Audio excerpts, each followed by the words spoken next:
بەناوی خوای گەورە سڵاوتان لەبێت بینەرانی بەڕێز و خۆشەویست بۆ شەشەمین ڕۆژ لەسەر یەک ئۆپەراسیۆنی تورکیا بۆ سەر ڕۆژاوای کوردستان بەردەوام هاوکات بە پێی ڕێکەوتنی حکوومەتی سووریا و هێزەکانی سووریای دموکرات بە نێوەندگری رووسیا هێزەکانی حکوومەتی سووریا گەڕاونەتەوە بۆ چەند ناوچەیەکی ڕۆژاوای کوردستان. بە میوەندەرێک لە بەڕێزان لوقمان حەکیم مامۆستای زانکۆ لە سودوی سەرکێوە لە هەولێرە دکتۆر محەممەد کیانی ئەندامی پێشووی پەرلەمانی عێراق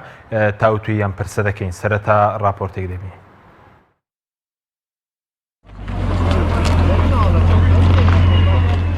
ئۆپراسیۆنی تورکیا بەردەوامە و هێزەکانی ڕژێمی سووریاش بۆ چەند ناوچەیەکی ڕۆژاوای کوردستان گەڕانەوە. بە پێی ڕێکەوتنی نێوان هێزەکانی سووریای دیموکرات و رووسیا،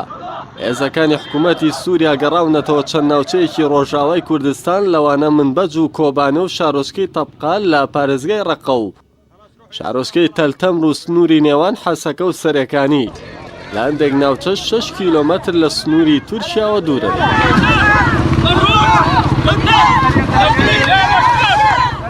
ئیدارەی خۆبەڕێوەبەری ڕۆژاوای کوردستان ڕێکەوتنی هێزەکانی سووریای دیموکرات و حکوومەتی سووریا ئاشکرا دەکات. لە نووسراوێکی فەرمی ئیدارەی ڕۆژاوادا هاتووە ناوەڕۆکی ڕێکەوتنەکە لەگەڵ حکوومەتی سووریا سەربازیە و بۆ پاراستنی سنووری سووریایە. لە هەمان کاتیشدا سەرجەم ئیدارەکانی خۆبەڕێوەبەری لە کارەکان بەردەوام دەبن و هیچ گۆڕانکاریەک ڕوونادات. هاوکات ڕوانگەی سووری بۆ مافەکانی مرۆڤ بڵاوی کردەوە لە سەرەتای دەستپێکردنی ئۆپراسیۆنی تورکیا بۆ سەر ڕۆژاوای کوردستان لە ناوچەکانی گرێسپی و سەرەکانی و درباسیە و کۆبانێ و عین ئەیسا و ناوچەکانی ڕۆژهەڵاتی فورات زیاتر لە 250,000 کەس هاوارە بوون و 69 وڵاتی مەدەنیش کە لە ناویاندا 10 منداڵ هەیە گیانیان لەدەستداوە. لە هەمان کاتیشدا بۆی بۆردمانی تورکیا کێشەی کارەبا و ئاوی خواردنەوە لە چەند ناوچەیەک سەریهەڵداوە. لالایەکی ترەوە بە پێی ئاماری ڕوانگەی سووری لە ماوەی 6 ڕۆژی ڕابردوودا لە ئەنجامی شەڕ و ڕوبەڕووبوونەوەکانی هێزەکانی سووریای دیموکرات لەگەڵ سوپای تورکیا و ئۆپۆزیسیۆنی سووری 133 شەڕڤان گیانیان لەدەستداوە. لە بەرامبەریشدا 108 چەکداری ئۆپۆزیسیۆنی سووری و 8 سەربازی تورکیا کوژراون. لە شەشەمین ڕۆژی ئۆپراسیۆنی تورکیادا کاردانەوە نێودەوڵەتیەکان بەردەوام بوون. 27 وڵاتی یەکێتی ئەوروپا بڕیاریدا فرۆشتنی چەک بە تورکیا ڕابگرن و بەڕیتانیا ژڕەتی دەکاتەوە فرۆشتنی چەک بە تورکیا ڕابگرێت. پەرلەمانی ئێرانی ژیدانەی ئۆپراسیۆنەکەی کرد و داوای ڕاگرتنی کرد. جگەلەوەش 1000 سەربازی ئەمریکا لە باکووری سووریا کشانەوە. سەرەڕای کاردانەوەکانیش بەرپرسانی تورکیا ئاماژە بەوە دەکەن ئۆپەراسیۆنەکان بەردەوام دەبێت.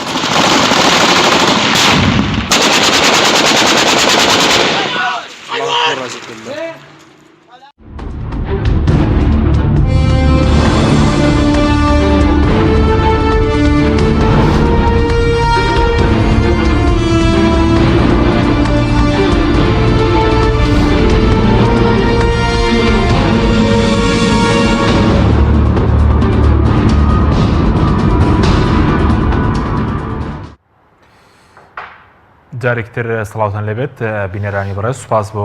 میوانەکانمان مامۆستا لوقمان خێر بێنەگەر لە بەڕێستانەوە دەست پێ بکەین. سەرنجی بەڕێستان لەسەر ڕێکەوتنی حکوومەتی سووریا و هێزەکانی سووریای دموکرات بە نێوەندگیری رووسیاچیە و پێ دوایام ڕێکەوتنە کاریگەری دەبێت لەسەر ناوچەکانی ڕۆژاوای کوردستان. من بەر لەو بچمە ئەو تەفاسیلەوە ئەگەر دەرفەتم بدەی سوورەتێکی واقعی ئەزمەی سووری بخەمە ڕوو و ئەو هاوکێشەیە ئێستا کێدەی با بەڕێوەوە لە نەتیجەی گۆڕانکاریەکان بۆ وای لێ هاتووە. هەمومان دەزانین تەداعەتی بەهاری عەرەبی دوا قۆناغ لە سووریا کۆتایی هات. پرسیارەکەوەیە بۆچی مسر تونس ئەمڕۆ دووەم خولی انتخاباتی دوای شۆڕژەکە نظامێتی سیاسی جێگرت بۆ خۆی هەرچۆنێک بێت، بۆچی سووریا بەو شێوەیە گەیشت. سووریا پێگەیەکی جوغرافی بەهێزە و ئەوەی کە بە عەرەبی پێ دەڵێن قەدەمی رووسیایە لە ڕۆژهەڵاتی ناوەڕاستە. کاتێ بینیمان لە دۆخی لیبیادا قەراری 1970 لە ئەنجومەنی ئاسایش دەرچوو بۆ پاراستنی هاوڵاتیانی مەدەنی لە دەستی موعەمەر قەزافی، بەڵام پێچەوانەکەی دەرچوو ناتۆ لە بڕی ئەوەی کە هاوڵاتی بپارێزێ ئەو بوو کۆتایەکەی بە ڕژێمی معمەر قەزافی هێنرا مەبەستمە نییە دیفاع لە معمەر قەزافی بکەم مەبەستم ئەوەیە کە رووسیا لەوە تێگەیشت دۆخی سووریا هەمان سیناروی لیبیا دووبارە نەبێتەوە مەجلیس ئەمن جارێکی تر ئەو فێڵەی لێ بکات هەر بە دەلیلی ئەوەی تا ئێستا کە لە ئەزمەی سووریدا 9 جار رووسیا و سین ڤیتۆیان بەکارهێناوە لە کاتێک کە هەر پرۆژێک هاتووەتە مەجلیس ئەمن بۆ یەکلابوونەوەی کێشەیەک یا پرۆژەیەک بۆ حاڵەتی سووریا ئەمە ئەوە دەردەخات کە رووسیا دەیەوێت ئەزانێت ڕۆژهەڵاتی ناوەڕاست بە تەحدیدەن دەریای سپی ناوەڕاست دوامۆڵگەی ئەوە ئەگەر سووریای لەدەست بچێ کەواتە ئەو جۆرە احتیوایە کە ویلایەتە متحیدەکانی ئەمریکا و هاوپەیمانەکانی لە ناتۆدا دەیانەوێت رووسیا بخینچێت باش بەس مامۆستا چ سوودێک دەبینی ئێستا بۆ نمونە بۆچی گرنگە کە پێ دوایە دوا پێگەی مەسەلەن رووسیا سووریا لە خۆرهڵاتیان گرنگەکەی بۆ رووسیا چیە بۆ لە تڕوانگەیەکەوە هەر ئەسکەریە خۆی بە درێژایی مێژووی رووسیا هەوڵ دەدا بگاتە ئاوە گەرمەکان لە مصالحی سیاسیدا چونکە بۆ خۆت دەزانی رووسیا پێگەی لە شیمالەوە و لە شەرقەوە زستان دەریا دەیبەستێ و ئەوەی نفوزی ئەوەی کە پێی دەڵێن جیۆسیاسی یا بتوانێت لە دەرەوەی سنوورەکانی خۆی بتوانێت تەنیا گەیشتنە بە ئاوە گەرمەکان لە ڕێگەی دەردەنیلەوە و لە ڕێگەی پسوەرەوە لە تورکیا و بگاتە دەریای سپی ناوەڕاست کەواتە دوا منزڵی قۆناغی ئەوەی کە بتوانێت نفوزی خۆی لە ڕۆژهەڵاتی ناوەڕاستە بمێنێتەوە بە ناچاری کە ئەو دوو مینایە تەرتوس و حمەیم لەوەیە بۆیە زوو دەرچی بەوە کرد کە ئەم گەماروەیە ئەگەر سووریای لەدەست بچێت کەواتە لە ڕووی جیۆپۆلیتیکەوە لە ڕووی جیۆسیاسیەوە رووسیا احتواکرێ لە بیرمان نەچێ ئامانجەکانی رووسیا کۆمەڵی ئامانجن بۆ ئەوەی کە هاوکێشەکان ئەو دراسەتی کردووە و زوو دەرچی بەوە کرد کە ئەو بەهاری عەرەبیە سەرەتا هەریەک لە قەتەر و هەریەک لە تورکیا خوازیاری ئەوە بن ئەم مەشخەڵا و یاخود ئەم بڵێسەیە بگاتە ئەو شوێنانەی کە نفوزی شوێنەکانی جارانی ئاسیای ناوەڕاست چونکە لە بیرمان نەچێت 5 وڵاتی ئاسیای ناوەڕاست بەڕەگەز تورکن و مسلمانن تاجیکستان و ئوزبکستان و قیرغستان جۆرێک و ئەو پێگەی کە لە چیچان و لە ئەوانە هەمووی بۆ خۆی رووسیا مەترسی سەرکیەیە کە ئەو بڵێسەی بەهاری عەرەبیە بگەیشتایەت ئەوێ لە هەمووی گرنگتر ئەوەیە کە پرۆژەیەکی قەتەری بۆ احتواکردنی غازی رووسی بۆ ئەوەی کە چونکە ئەوروپا دیلی تاقەیە دیلی تاقی رووسیا پرۆژەیەکی قەتەری وا بەنیاز بوو بۆ ئەوەی پرۆژەی غازی قەتەر و بگاتە و خەلیج بگاتە کوێ بگاتە سەر دەریای سپی و طبعاً دوای کۆتایهێنان بە ڕژێمی سووریا و هەر پاڵپشتیەکانی قەتەر ئێستاشی پێوە بێ یەکێک لە پرۆژەکانی ئەوە بوو بۆیە قەتەر زوو دەرچی بەوە کرد رووسیا زوو دەرچی بەوە کرد کە کۆمەڵی فاکتەری گرنگ ئەوەیە کە لە رووسیا لە سووریادا بمێنێتەوە و یەکلاکردنەوەی ئەو دۆخە بکە کە ئەمریکا دەیەوێت احتوای رووسیا بکە بەڵام بینیمان هاتنەکایەی پۆتن وەکو کاریزمایەک وەکو قەیسەرێک جارێکی تر دیارە لە بەرامبەردا هێزێکی تری نێودوڵەتی کە ئەمریکایە تاک جەمسەری ئەو و تەداعیاتی شەڕی ئەفغانستان و شەڕی عێراق وای کرد کە ئەمریکا جۆرێک لە پاشەکشێ لە سیاسەتی خارجیە و تەحدیدن لە سەردەمی ئۆباماوە دەستی پێ کردووە پاشەکشەی لە عێراقدا و ئۆباما ترامپ ئێستا بە وازحی ئەو دۆخی دروستکە بۆی ئێستا کە لاعبی سەرەکی لە سووریا رووسایە. سپاس دەکەم مامۆستا لە سەر ڕێکەوتنەکە شخصەکەی نەگەرم وەلای بەڕێز دکتۆر محەممەد جەنابیشت بەخێر بێ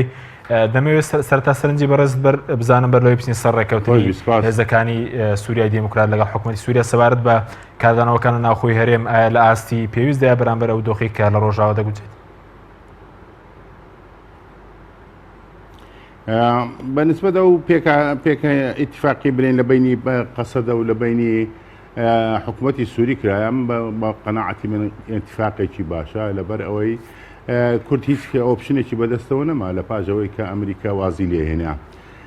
ئۆپشنەکەی دیکەی ئەوە بوو کە شەڕ بکات هەتا ئەو ماوەی ئەتوانرێت شەڕ بکرێت ئەوی چەند مانگێک خایەنێت نەتیجە ناوچە کوردیەکان وێرانە بوون و حکومەت توی تورکیش بەو هێزەی دۆم هێزە لە ناتۆیە لەگەڵ چەتەکانی سووریایە ڕەنگە دەستیان بەسەر مەنتیقەیە کە گرد ئەو دم پاکتاوی ڕێگەزیانە کرد کوردیان نەوێ نایهێشت بێ لە ئەو ماڵوێرانی بەسەر خاکە هاتوو خەڵکێکی زۆری کوژرا بەڵام ئێستا ئەو ئیتیفاقیەیە بەڕاستی تورکیای خستە داوەوە تورکیا فەشەل دێنێت لەو هەولانەی کە داوەتی لەبەرەوەی ئەو ئیتیفاقات تەنها مەسەلە نییە لە بینی قەسەدە و لە بینی سووریا بێەوەی نەما لە بینی سووریا لە بینی رووسیا و لە بینی ئەوانایە ئەگەر بەناوی ئەوەیە لە بینی سووریایە بەرام رووسیا کردێتی ئەو ئیتفاقا لە لازقیە کرایە ئەو چەند بەندێکە مەسەلە سیاسیەکانیان بەلاوە نایە ئێستا مەسەلە عسکەریەکانە و مەسەلە عسکەریەکانی ئەوەیە کە ڕاستی دژی ئەو هێرشەی تورکیا بمۆستنەوە ئەبینی بەوادیرەکانیشی دیارە کە جێیشی سووری چۆتە ئەو ناوچانە و هەتا ئێستا کەش بێ لەوەش کە ڕاستی ئەوەش گەلێ گرنگە کە ئیشارەی پێ بدەین ڕاستی هێزی کوردی لە سووریا بەرگریەکی گەلێ قارەمانیان کرد ماوەی ئەوە 6 ڕۆژە نەیانتوانێت دوو شاری سەر حدود بگرن ئەوە دەلالەتێکی ئەوەیە کە ئەو ساحب ئیرادەنە ئەو ئیرادەیەش کە ئەبێتە سەرکەوتن و بە قەناعەتی من لە عەفرینیش تورکیا دەرەکەن تورکیا و هێزە چەتەکانی سووریا دەرەکرێت باشە بەس دوکتۆرەندێک پیان وام ڕێکەوتنە تەسلیمکردنەوەی ناوچە کوردیەکانە بە مەسەڵەن ڕژێمی سووریاوە بێ بەرامبەر ڕژێمی سووریا دەست بەسەر و ناوچانەدا دەگرێتەوە یعنی پێ دوایە هەچەندە پێشتر باز دەوکە کە ڕێکەوتنێکی سەربازی بەس پێدا تەنها ینی ڕوانگەیەکی سەربازی هەیە لایەنێکی سەربازی یاخود لایەنێکی ئیداریشی هەیە ئەم ڕێکەوتنە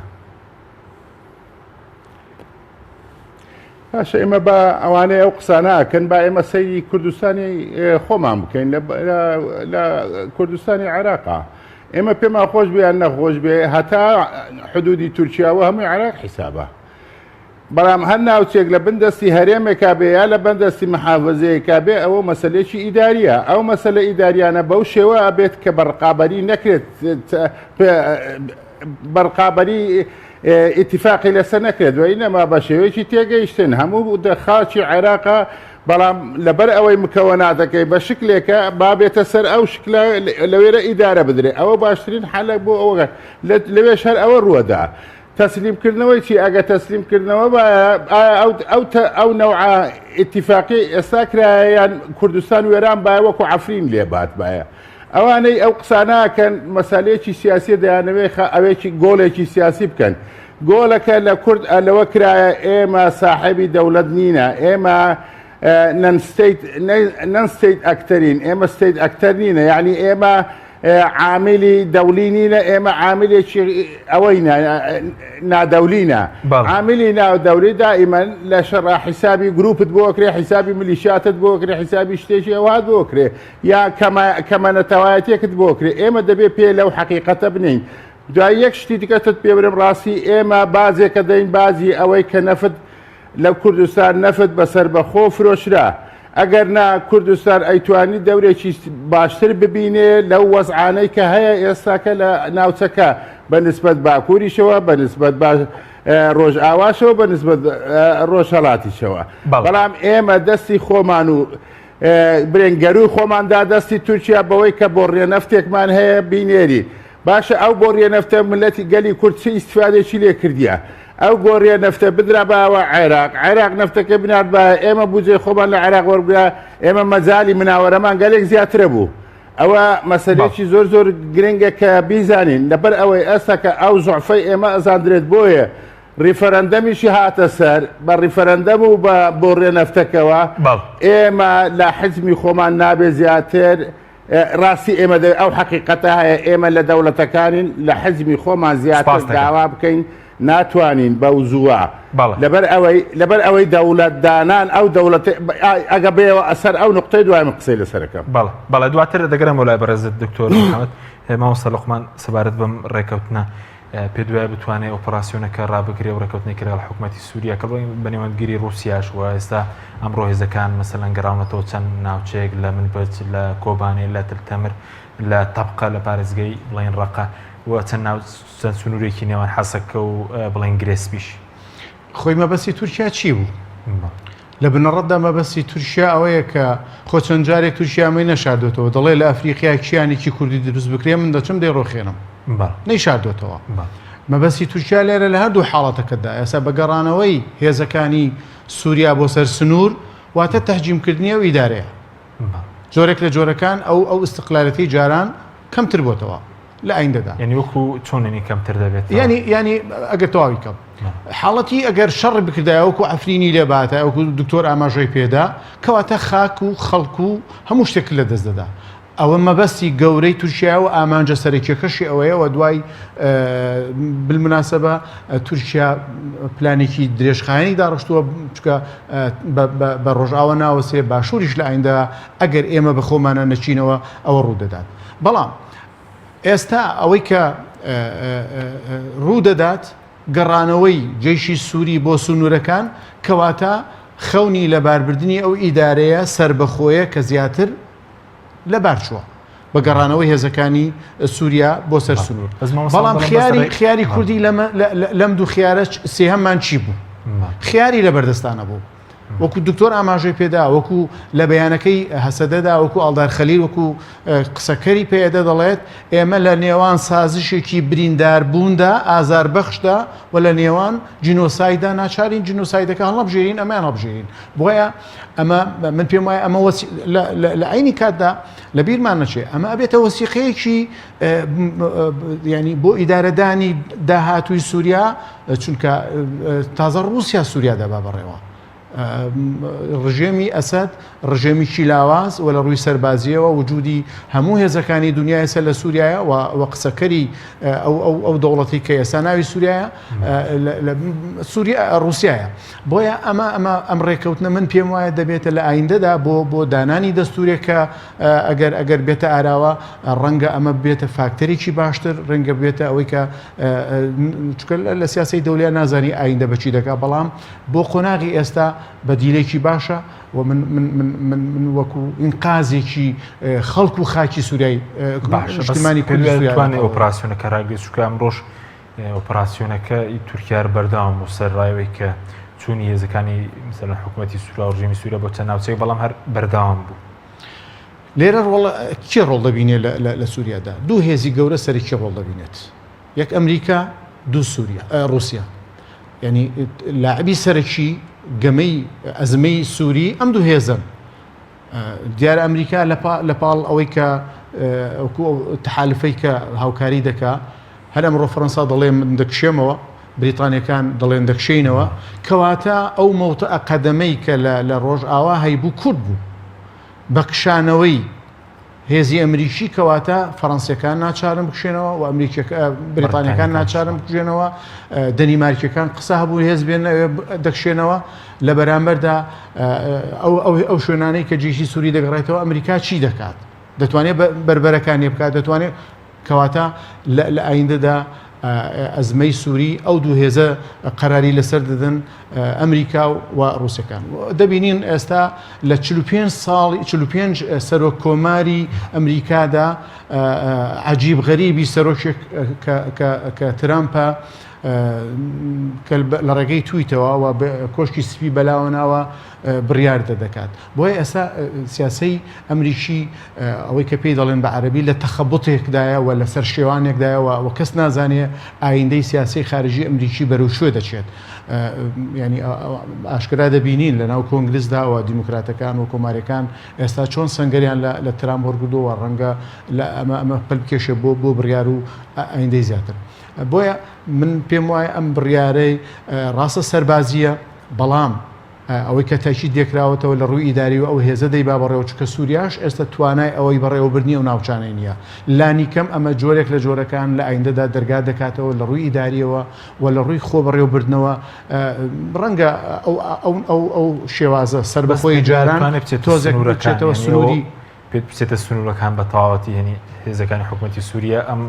ئۆپەراسیۆنە ڕابگرێ بڕۆم ئێستا لە گرێسپی لە سەرەکانی شەڕێکی قورس دەیان بڵین تورکیا هێزەکانی سووریا دیموکراتی پێدایە هێزەکانی حکوومەتی سووریا دەتوانن بچن بۆەوەی کاک حەکیم با ئێمە واقعی قسە بکەین دەوڵەتی سووریایە ئەندامە لە ئومەم متحیدەدا و ئێستا دوای 8 ساڵ لە شەڕ فعلا ئەو هێزە بە هاوکاری رووسیا و بە هاوکاری ئێران توانی لەم ئەزمەیە دەرباز بێت باشە ینی ئەگەر لە ڕووی سیادەشەوە تەماشا بکەین تەنانەت دەستوری فیدرالی هەموو وڵاتەکانی دنیا ئەگەر کورد داوای فیدرالیش بکات لەوێ دەوڵەتی اتحادی بۆی نییە لە سنوورەکان جێشی سەرەکی بپارێزێت گرفتەکە ئەوە نیە گرفتەکەەوەی عەقڵیەتی ئایندەی ئەم ڕژێمە لەگەڵ داهاتووە بەروچۆ دەڕات کورد دەتوانێت ئەمە هەنگاوێکە بۆی بتوانێت لانی کەم سنوورەکان بپارێزێت خاک بپارێزێ خەڵک بپارێزێ ئەی باشە ئەیوەکو عەفرین ڕوو بدایە چی باش بەس گرنتیەوەیە کە سووریا بتوانێت بیان پارێزی گرنتی ئەمڕۆ بکو ئاماژەم پێکرد ئەمڕۆ رووسیا تەحکوم بە سووریاوە دەکات باش رووسیا ئایندەی ئەو وڵاتە بەرەو کوێ دەبات چونکە نەک لەبەر خاتری بەشار ئەسەدیش حەزەکەم بە ئاماژەوە بدەم مانەوەی رووسیا ئەو وجودەی لەبەر بەرژەوەندیەکانی خۆیەتی لە ڕۆژهەڵاتی ناوەڕاستە ئێستا تەنیا پێگەیەکی هەبێت تەنیا رووسایە سووریایە بۆیان لە ڕوانگەی ئەوە هەموو کێشەکان هەموو ئاستەنگەکان هەوڵدەدا کۆتایی پێبێنێت ئەگەرنا بۆچی هەشت جار کۆبوونەوەی ئێستانە دەکرێت بۆچی دوو جار کۆبوونەوەی کازاخستان دەکرێت کە بۆ ئەوەی کە فشارەکان کەم برێتەوە لەسەر ئەم نظامە سپاس دەکەم دەگرم وڵاتوەتر دکتۆر محەممەد سەبارەت بۆی کەوتت ئێمە باجی سربەخۆی نەو دەنێگەر نەوتوان نەفرۆش بە سەربەخۆلەری تورکیا و دەمانتوانی هەڵوێستی باشتر بنێن بۆ منە هەڵوێستەکانی ئێستای حکوومەت و پەرلەمان لاسی پێویستدانە نەخێر نەکە لە ئاستی پێویستدانیا من پێمابی دژایەتیش هەیە بۆ من کابرا من دکتۆرێکم داوامان کردیە لە ڕێی نوێنەری ئەوە ڕۆژاواوە لە سلێمانیە ناوەکانماندایەتێک کە ڕێمان بۆ وەربگرێ بچین بۆ وەکو دکتۆرێک کە لەو حالەتەی ئیستا یارمەتی بریندار و نەخۆش و ئەوانەی کە پەراگەندە بوونە بدەین ڕەفزیان کردیە دەڵێ نایلین کەس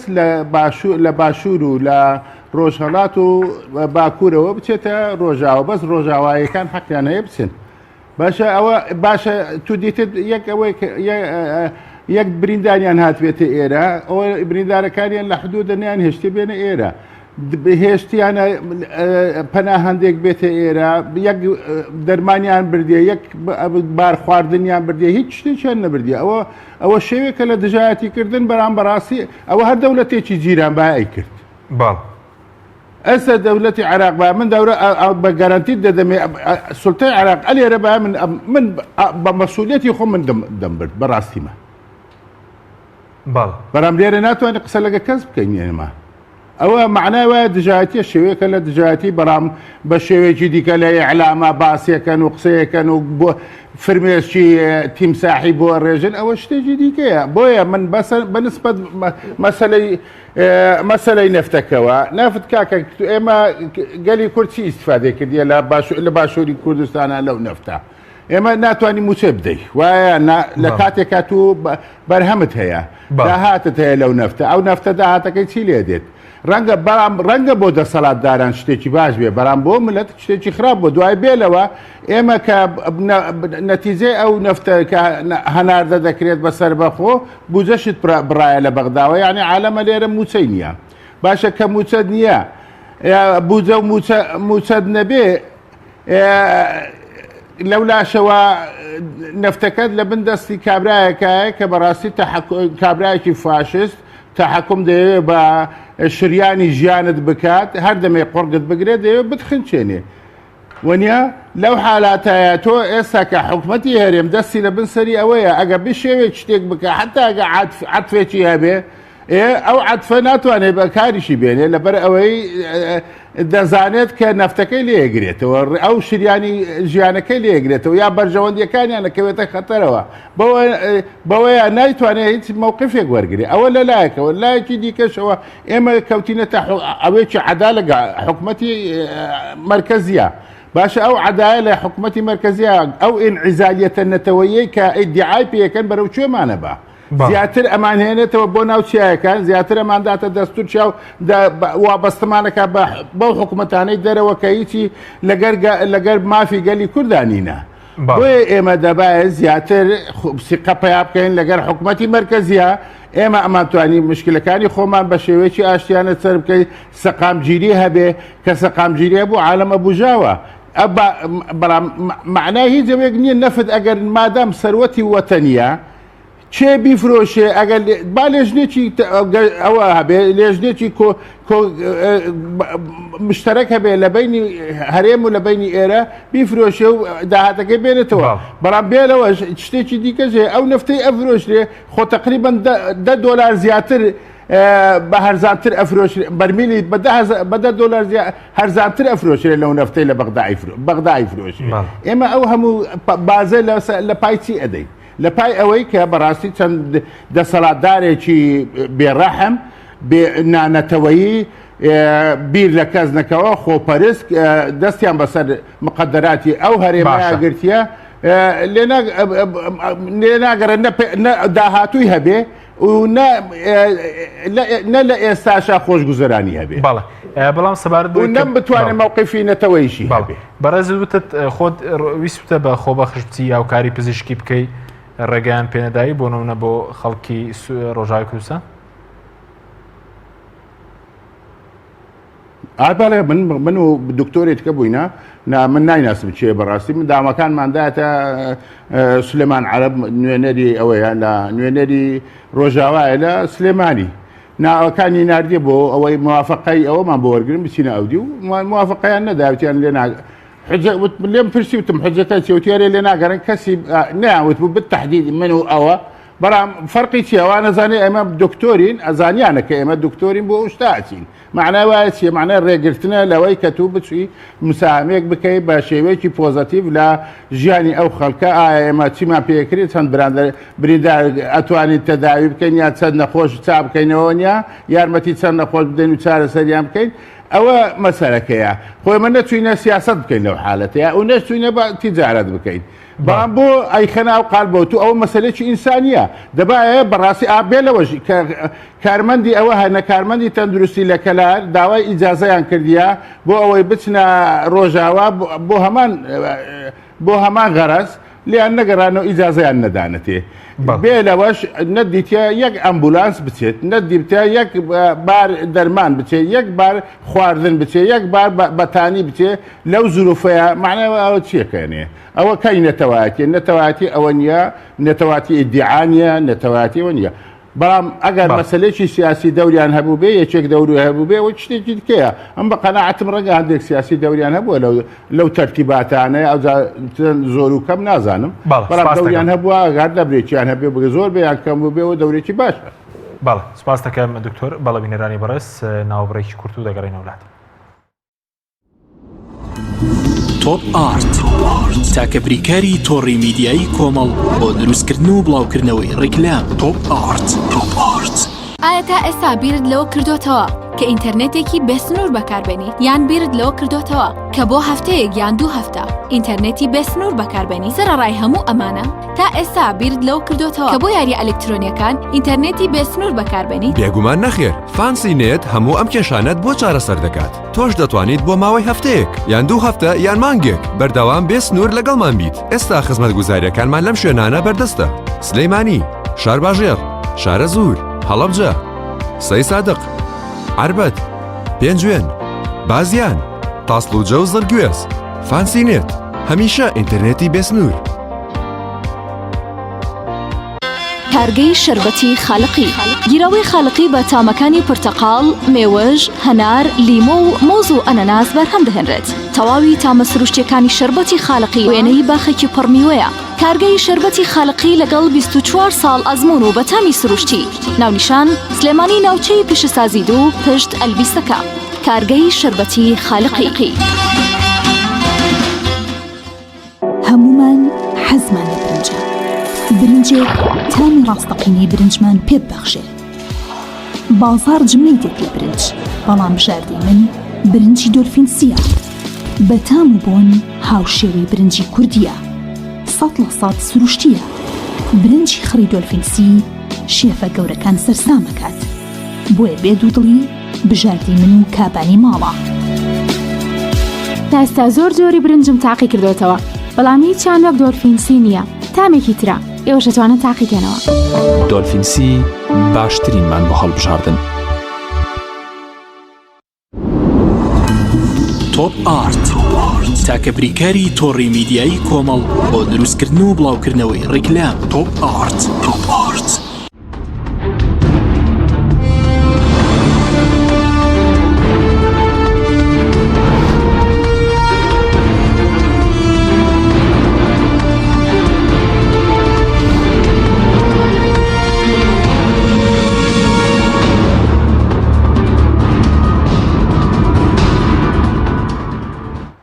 جارێکی تر سڵاوتان لەوێت بینەرانی بەڕێز مامۆستا سەبارەت بە مەسەلەیەوەی کەوتت ئەگەر ئەم ئۆپراسیۆن بەسەر ڕۆژاوە بەردەوام بێت کاریگەری لەسەر هەرێمیش دەوێت بۆنم لە چ ڕوانگەیەکەوە لە ڕوانگەی ئابووری بە خاڵێکی زۆر خەتەر بکەم دکتۆر لە ڕووی نەوت و کۆمەڵێ مەلەفی ئەوە باسی کرد بەڵام هەوڵێکی زۆر خەتەر هەیە کە ڕەنگە حکوومەتی هەرێم تا ئەم دەخەیە کەم تا زۆر دەرکی پێکرد بێ بەڵام تەداعیاتەکەی چکە بۆ دوورمەودایە ئێستانیە بۆیە ئەوە سفەتی ئێمەیە 27 ساڵی حکومڕانی ئێمە بەردەوام پاش ئەحداسەکان بە خۆمانە دەکەوین پێشەوە بە خۆمان ناکەوین ئەوی شەوەیە کە ئەگەر کوردستانی ڕۆژئاوا بکەوێتە بندەستی تورکیا و لە ڕێگەی ئەو گروپانەوە کە هێناوێنی ئەوە چ جای ئەوەی دیموگرافیای ئەوێ کوردی نامێنێت و ئەو خۆیان بەرپرسانی تورکیا دەڵێن 3 میلیۆن ئاوارەی بەڵێ ئەو 4 میلیۆن 3 میلیۆن ئاوارەیە بێنێکەواتە هێڵێکی یەکلاکەرەوە قوبڕوسێکی تورکی جارێکی تر دروستە بێتەوە چۆن قوبڕوسی تورکی بەلایەکدا دابڕی لە 74ەوە جارێکی تر قوبڕوسێکی سووری دروستە بێتەوە ینی ئەوە یەکێک لە هەدافەکانێتی ئەهدافێکی تری سەرکیەوەیە کە دەیەوێت لە نسێبینەوە لە خاڵی سنووری لە نێوان هەرێمی کوردستان و سووریا دەواازەیەکە پێ دەڵێن یاعروبیا کە ئەوە ئێستا لە بندەستی حکوومەتی عێراقدایە بۆیە ئەگەر ئەو ئامانجەی بێتە دی زۆر بە ئاسانی ئیتر پشت بە ئەو دەواازەیە کە لە نێوان هەرێمی کوردستان ئیبراهیم خەلیل هەیە کۆتایی پێدێت و ئەو بۆ ڕێنەوتی کە ئێمە شانازی پێوە دەکەین کە دەڵێن نەوتی کەرکووک یاخود ئەو شوێنانی کە بەدەستمانەوە دەیبێن بۆ تورکیا کۆتایی پێدێ ئەوێ دەبێتە هێڵی یەک بەستنەوەی عێراق لە ڕووی ئابووریەوە بە تورکیاوە و ئەو کاتە هەرێمی کوردستان داگیرکاریەکەی لە ڕووی ئابووریەوە ئەو سەردەمە دەردەکەوێت کە دچینە چی دۆخێکەوە کەواتە ئەمە لە دوورمەودا هەرێمی کوردستان ئەبێ بی لەو خۆناغە بکاتەوە عمقی استراتیژی باش و ڕۆژئاوایە ئەزیزی من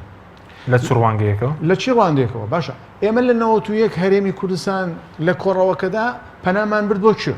پەنامان برد بۆ کوردستانی ئێران لە شارەکانی ئێران وەکو بوو کە لە ماڵی خۆمانە ڕاستە دەربەدەر بووین بەڵام عمقێکی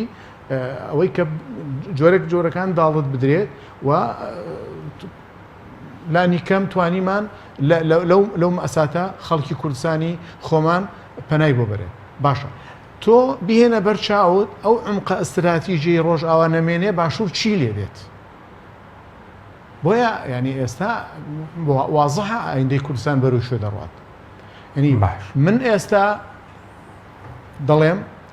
ڕۆژێ زووتر حکوومەتی هەرێمی کوردستان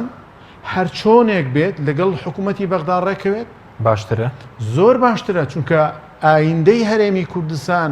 ئەگەر بێت و ئەو هێڵە دروست بکرێت لە ئایندەدا و دوور نییە حکوومەتی عێراق بوو خۆی ئەمەی لەگەڵا بکات و دوور نییە گەڕانەوەی حکوومەتی سووریا ڕەنگە ئەو کاتە حکوومەتی عێراق ئەمە بکە و هەرسێکیان بۆنا ئەزیزی من لە 30 2016 هەر 4 سوپاسالاری وڵاتەکان 2016 پێش ڕفراندۆم کاکەکیم هەر 4 سوپاسالاری 4 وڵات رووسیا تورکیا ئێران عێراق لە بەغدا کۆبوونەتەوە بۆچی ئەمە ئەم نەخشەیە ئێستا نییە ئەم نەخشەیە ئەوەیە کە ئەیانەوەی وەرەقەی کوردی کۆتایی پێبێنێت چونکە لە 91ەوە هەرێک لە وڵاتی ئێران هەرێک لە وڵاتی تورکیا هەرێک لە وڵاتی سووریا و رووسیاشی پێوە دەزانن وەرەقەی کوردی فشارێکە بۆ جێگیرکردنی ئەمریکا لە ناوچەکەدا ئەوانە وایان پێ قبول نییە سپاس دەکەم مامۆستا دۆتەکرێم لای بەڕێز دکتۆر بگەرم بۆ لای بەڕێزت سەبارەت بە کشانەوەی ئەمریکا و هۆکاریەوەی کە پشتی کردە هێزە کوردیەکان بۆچی دەگرێتەوە ئێستاش ماوەیەکە مەسەلەن باز لە سزادانی تورکیا دەکرێت ئەمریکاەوە باز لە کۆبوونەوەی کۆنگرێسی دەکرێت باز دەکرێت ڕەنگە لەم ئەم شەو یاسپەی بڕارێک لەبارەی سزادانەوە دەست پێ دوای هیچ کاریگەریەکی دەبێت هیچ پەشیمان بوونەوەیەک هەبێت یا بڕاری ترامپ هەڵبوەشێنرێتەوە لایەن کۆنگرێسەوە؟ نا من ئەو خاڵەی مامۆستا لوقمان ئیشارەی پێکرد کە بەڕاستی مەسەلەی ترامپە ترامپ بە تویت ئیشەکە بە شێوێکی استراتیجی بیر ناکاتەوە و هەتا پرس بە کەسێک ناکات لە وایت لە بایتی لە برین کۆشتی سپی و ئەو کەسە بە قووەتەکانی ناو ئیدارەی ئەمریکی بەلاوەنا وەکو وەزیر خارجیەکەی وەزیری دیفاع بوو کە حتا بۆڵتن بوو کەوە مستەشاری ئەمنی قەومی ئەوانە ئەیانتوانی تەسیریان لەسەری هەبێ ئەوانەی هەموو بەلانا ئێستاکە ئیدارێکی هەیە بە کەیفی خۆی بە تویت بە ئیشی پێکە ئەوەی پێرن بە ئینگلیزی پێرن ئیمپەلسیڤ یعنی بە ئەوە هەرچی شتێک شێتانە هەر شتێک هاتە بەسەر مێشتی ئەیکا ئەوەی ترامپ کردیەتی ڕاستی ئەگەڕێتەوە بۆ ئەو هۆکارە نەوەک مەسلەی استراتیژی عسکەری و بەرجەوەندی نەتەوەی ئەمریکا ئەوان وایان دەزانی کە کوردستانی ڕۆژاوا ئەکەنە پێگەیەک بۆ ئەوەی وجودێکیان هەبێ لەو ناوچە حساسەکە لایەکی تورکیا لایەکی عێراق لایەکی ئێران نزیکە لە ئێران لە بێلەوەش لە سووریا ئەوە وەکو تەحزیمکردنی نەوعێک لە نفوزی رووسیا بوو رووسیا بۆیە لێی گەڕا عەفرین بکەوێتە دەست ئەوە دەست تورکیا بۆ ئەوەی کورد برن سزای کورد بدا لەبەر ئەوەی بوونەتە پێگەیەک بۆ ئەمریکا بەڵام لە ئێستا کە کورد لە بن دەستی ئەوە دەرهاتیە لە بن دەستی برین ئەمریکا دەراتێ و ئەمریکا ئەو پێگەی نەما ئەم من بە قەناعەتی من ئەوە شتێکی باش بوو بۆ کورد لەبەرەوەی رووسیا ناوێت تورکیا تەوەسوع بکە بۆ لە مەسەلەی استراتیژیە لەبەر ئەوەی تموحی ئەردۆغان تموحێکی گەورەی هەیە ئێستاکە قەواعیدی هەیە لە سۆمال بزانن لە سوودان ئەوە هەیە دەست ئێستا کە دەست لە لیبیا وەرەدات بێوە لەوەی لەگە قەتەر ئەوەی هەیە لە یەمەن دەست وەردانی لە یەمەن هەیە ئەوە بێ لەوەی لە عێراق بێ لەوەی لە سووریا دەیەوێت ئەو ناوچانەی سووریا بگەڕێنێتەوە سەر تورکیا و حتا خەونی ئەوەشی هەر هەیە کە ویلایەتی مووسڵ بگەڕێتەوە سەر تورکیا بێ لەوەی مشکلێکی دیکەی گەورە هەیە بۆ رووسیا کە ئەو دەوڵەتانەی قەوقاسن ئەو دەوڵەتانە ئەوەی پێرێن تورکیک نیشن یعنی لە ئەوە ئەتنیکی تورکینە ئەو دەوڵەتە ئەتنیکە تورکیانە بۆ رووسیا مشکلێکی گەورەیە بێ لەوەش خەڵکێکی زۆری ئەو قەومانە ئێستاکە لە ناو قاعیدە و لە ناو داعشە پەروەردە بوونە کە یعنی خەتەر ئەخەنە سەر ئەمنی داخلی رووسیا ئەوانە هەمووی بۆ رووسیا گرنگە بۆیە دەیەوێت رووسیا لێرەدا ئەمریکا دەرکات کە ئەمریکای دەرکردێ ئێستاکە ئەمن بە قەناعەتی من لێ ناگەڕێت تورکیا بێت و تورکیا دەرەکە لە سووریا ئیمڕۆ کە پۆتینەرێ نابێ هیچ قواتێکی ئەجنەبی لەسەر خاکی سووریا بمینێ بەهی رووسیشەوە کە احتیاجی پێ نامینێ باشە بەس من ئەوەی هەندێک شتە بوو دەمیست پێ باسی بکەم ڕاستی مەسەلەی ئەوەی ئێمە دەبێت سەیری تورکیاکەین چۆن سەیری کورد دەکات تاکو ئێستاکە تورکیا سەیری کورد دەکات و سەیری سەرانی کورد دەکات وەکو سەرۆک عەشیرەت یعنی اعتراف ماوەیەک اعترافی پێکرد ئەوە تا ئێستاکە من چەند ئەردوغانم گوێ لێ بووە ئەرێ مەسعود بارزانی سەرۆکی عەشیرەتێکە ئەو هارێ خۆ من ئەوە قسەی من نییە مەقسەدم بەڵام لە ماوەیەک لەگەر کوردان نزیک بوون لەبەرەوە ئیشیان پێ بوو من بە ئەوە بە معلوماتە نەگەوە ویستیان کە مالیکی بە قووەت ببوو تورکیا ویستی مالیکی سەحبی سیقەی لێ بکرێت یعنی ئەوە لە ڕێزوزەرایی بخرێ ڕاستی مەشروعی ئۆردوغان بوو داوای لە بارزانی و لە ئوسامە نوجەیفی کرد پێستن ئەوانە تەبعاً محاولەی خۆیان کرد حاکیمیان نییە پارخۆیان سەدریان نییە پێخوا بەڵام دوایی ئێران ئەوەی شکست پێهینە ئەوە من لە مەسدەری ئەمریکی ئەو قسە بەم وترانەوە لە ئەوە بدێ ئەوانە بە مناوتە کاکە ئەوە خوتەی ئۆردوغان بوو دەویست ئەوە بکە ئەوان لە ئۆردوغان زۆرە ترسێ ئەمریکا نانەوێ ئەردوغان ببێتە سوپەر پاوەەر لە ناوچەکە لەبەرەوەی ببێتە سوپەر پاوەەر و بەو خەونە عوسمانیا دەیەوێ عێراق بخوا دەیەوێ سووریا بخوا دەیەوێ ئەو دەوڵەتانەی قەوقاس هەمووی بخاتەوە یەک و ئەبێتە خەتەرێکی گەورە بۆ بەرژەوەندی دەوڵەتانی غەربی خاستن ئەمریکا و باڵە سپاس دەکەم ئەوجە بۆیە من بە قەناعەتی من ئێستا کە ئێمە ئەومان زۆر باشترە یەکشت ئەوە بە کورتی بێ سپاس دەکەم دەمیست ئەوە بکەم ئێمە ئەو مەسلەی ئینعیزالیەت مەسلەی ئینعیزالیەت زۆر خەتەرە بۆ نمونە سکۆتلەندەکان 307 ساڵ لەگە ئینگلیزەنەکانە لە ناو یەک دەوڵەت بوون وایە ناتای سەر لە ناو یەک دەوڵەتن بەڵام حیزبی عومالی حیزبی کرێکارانی بەریتانیا لە سکۆتلەندا دروستکرا و سکۆتیەکان دروستیان کرد بۆ حیزبی هەموو بەریتانیا چەندین جاراتە سەر حکوم چەندین ڕێی زۆرای سکۆتلندیان هەبوو سکۆتلندا ئێستاکە متەتەوری پێشکەوتوترین مقاتعەیە لە بەریتانیا ئەوجا پاش 307 ساڵ داوای ریفەرەندەمیان کرد قاعدەی اقتصادیان هەیە پەروەردەیەکی چاکیان هەیە هەموو مستەلزەماتی دەورەیان هەیە علمیان هەیە جامیعاتی گەورەیان هەیە ئەوجا داوایان کردو شعبەکە لە ریفەرەندەمان ئەوەکەی داوایەکەی قبول نەکرد ماوە ئێمە ناتوانین معاشی مانگێک بدەیت داوای دەوڵەتەکەی ئەوە گاڵتەکردنە بەخۆ باشە سپاس دەکەم دکتۆر مامۆستا لوقمان بگەڕم بڵای بەڕێز سەبارەت بە پێدوای ئەمریکا سزای تورکیا بدەوە سەبارەت بۆ قسانی ترامپی ژەمڕۆ کەوتی لەوانەیە کوردەکان خۆیان داعشەکانیان ئازاد کرد دەبێت ئەمە شڵەژانە لە سیاسی خارجی ئەمریکیدا ینی تۆ بەبەر چاوی هەموو دنیاوە لە 2014ەوە کورد چی لە باشوور وەچی لە ڕۆژاوا ئەفسانەی تۆمار کردووە و کورد توانی داعش لە نێو بەرێت ئێستا ینی ئەمە چۆن قبولەکرێت یعنی تۆگە لە بەراوردی تویتەکانی ترامپەکەی هیچی منطقیتیانێ ینی پێرێ دەڵێت کورد لە شەڕی ژیانی دۆمدا بەشداری نەکردووە یارمەتی نەداوین یعنی ئەمە بیخەرە نازانم ینی ئەمە کام عقلێت کام ئەمە قبول دەکات ێ باشە کورد لە شەڕی گیانی دووەمدا کەی سەرکردەی هەبوو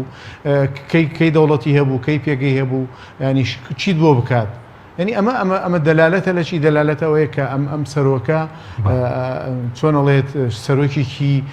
عجایب غەریبی 45 سەرۆکی ئەمریکایە تا ئێستا سەرۆکی وا بەم شێوەیە نەهاتووە کە تا ئێستا ئەوە چەندین 21 کەس لە ئیدارەی ترامپا لەوەتی بۆتە سەرۆک بەلاوە نراوە سقالەی داوای ئەو دەری کردو سەرۆکێکی شێتە باشە ینی پار ساڵ هەر لەسەر ئەساسی کشانەوەی لە سووریا ماتێس استقالەیدا ینی ئەمە بۆ خود دلیلێکی وازە وەزیری دیفاعێک استقالە بدا لەسەرەوەی کە دەڵێ کشانەوەمان خەتەرە کشانەوەمان لە سووریا واتە تەسلیم بوونی سووریا و ڕۆژهەڵاتی ناوەڕاست بە رووسیا و بە ئێران گوێت لێ نەگرێت کەواتە ئەمە ینی ناتوانانی هیچ بڵێ لە بەرامبەر ئایندەی ئەوەی کە سیاسی خارجی ئەمریکی سزادان پێ سزادان کاریگەری دەبێت کەوان دەڵێن کۆنگرس لەوانەیە تورکیا سزا بدات بە کورتی بێسپاس سزاکان ڕەنگە محدود بێت ڕەنگە نەتوانێت ئەوە بکات چونکە کێشەیەکی گەورە هەیە سزادانی زیاتری تورکیا واتە پاڵانێکی زیاتر تورکیا بۆ لای رووسیا کە ئەمە مەترسێ گەورەکەی ئەوروپایە مەترسێ گەورەکەی ناتۆیە و مەترسێ گەورەکەی غەربە و نایۆنێت تورکیا بە یەکجاری ماڵ ئاوایی بکات چونکە تورکیا ئێستا دەمێکە وازی لە ناتۆنە ئەوە ناتۆیە وازە تورکیا نایەنێت باشە بەس وەکو هەیمەنەی ئەمریکا پێ دوایە لە خۆڵاتی ناوەڕاست ماڵ ئاوایی دەکات و پێ دوایە ئەم کشانەوەی ئێستا لە سووریا لە عێراقیش دەبێت لە ئەفغانستانیش دەبێت و لە بەرامبەر هەیمەنەی رووسیا بۆنەوە زۆر جوانە ئێمە بێ پرسیاری ئەوە بکەین ئێستا دۆخی سیاسی دەولی لە چی خۆناغیدایە ئایا تاک جەمسەرەکەی 91 ئەمریکایە نەخێر ئایا دووزلێزیەکەی 45 ساڵی شەڕی ساردە نەخێر ئێستا ئەمە دەسەڵمێنێت و بەتایبەت ئەزمەی ڕووسی و ئەزمەی ئۆکرانی و ئەزمەی قەرەم و ئەزمەی شەڕی بازرگانی ئەمریکا وەسین ئێستا جیهان نظامی نێودەوڵەتی بەرەو فرەجەمسەری دەڕوات رووسیا ئێستاکە هاتوێتەوە مەیدان سین ئێستا ئەملاخی اقتصادی عالمیە بەدەلیلی ئەوەی کە ئێستاکە شەڕێکی بازرگانی لەسەر زاری وەزیری گەنجینەی ئەمریکا دەڵێ 700 ملیارد دلار ئێمە زیانمان لەو ململانێ لەگەڵ سیندا کردووە. ئەمە بۆ خۆی دەلالەتی ئەوەیە کە ئەمریکای تاک جەمسەری کۆتایی پێ هاتووە جیهانی نظامی سیاسی دەولی ئێستا بەرەو فرەجەمسەری دەڕوات و هەموو هەوڵەکانی ئەمریکا لە ڕۆژهەڵاتی ناوەڕاستە و سەرهەڵدانی داعش و هەموو ئەوانە تەنها لە پێناو ئەوە بوو کە بۆ ئەوەی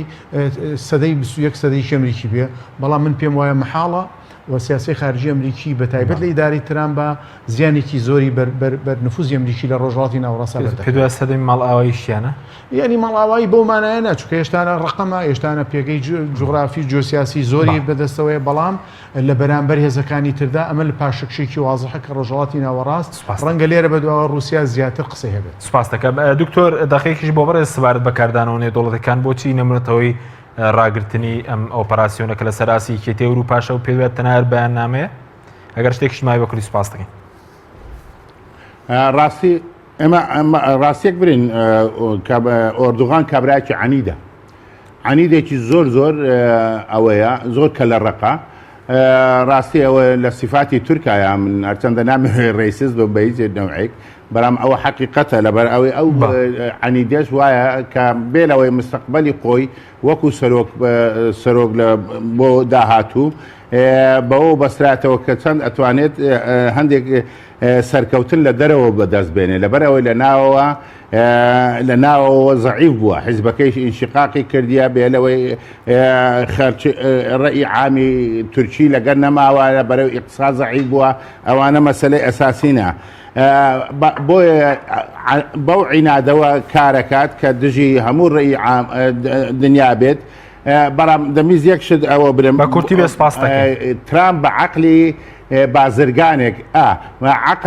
ترامپ بە عەقلی بازرگان سیاسەتەکە بە عەقلی بازرگان سیاست بکەیت سیاست فەشەل دێنێ سیاست عەقلێکی استراتیژی دووربینی دەوێت. بۆیە ئێستاکە سیاسەتی ئەمریکا لە پاشەکشەیە و هەموو تەرکیزەکەشی لەسەر ئەوەیە بتوانێت خەڵک لە ناوەوە قەناعەت پێبێنێت کە ئیشی باشی کردووە بۆ ئەوەی جارێکی کار بژێردرێتەوە نەوەک مەسلحەتی ئەمریکا ئەکاتە